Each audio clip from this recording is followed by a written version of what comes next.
With me now, the AFC Wimbledon head coach Mark Robinson. Just get a couple of updates on a couple of players at this stage. How's Anthony Hartigan? No, Ant come in to see us today.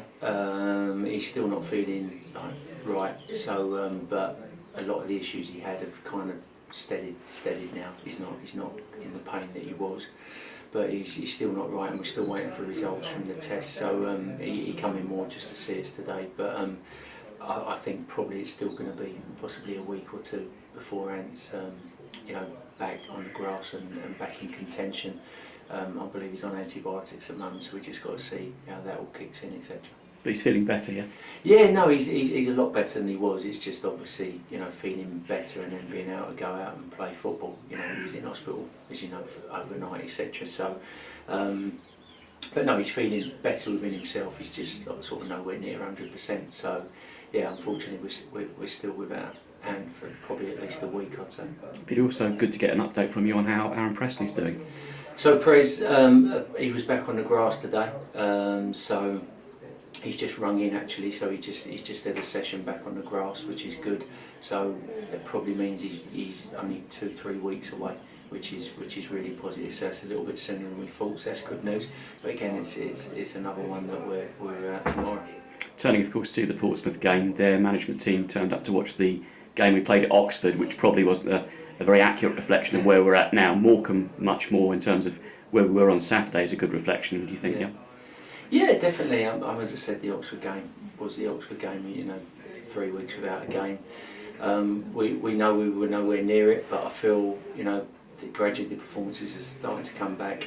Milton Keynes, despite the disappointment of the result, as I said, our performance levels were much higher.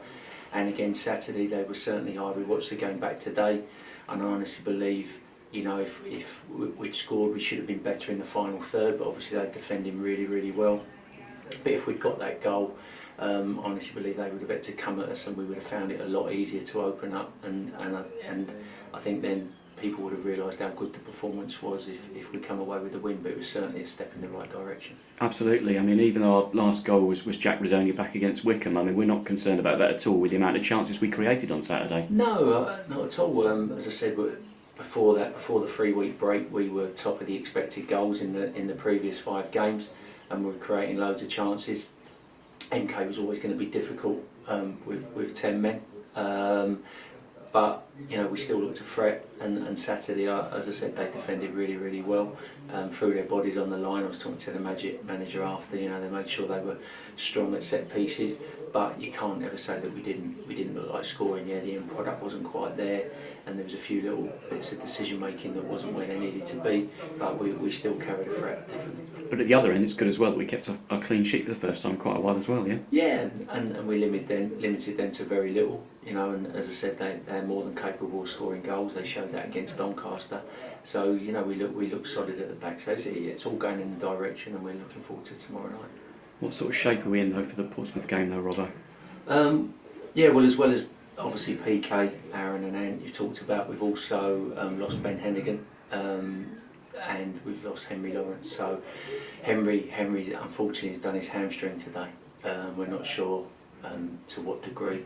So it's just early days, but he's obviously really down because we're looking to get back in the side with all the games that are coming up. So we lost Henry, and Ben's tested positive for COVID. So we found that out. So we got COVID. There was a COVID case with Ben. So Ben will be ruled out as well. So so it's 5 sort of key players, but it is what it is. There's no danger of us calling this game off, though, is there? No. I mean, you just have to find solutions. As I said, it's not ideal because they're key players to the squad, but you just got to find solutions and get on with it. We met Portsmouth, of course, twice already this season. Anything we can take at all from those games, are not really relevant anymore?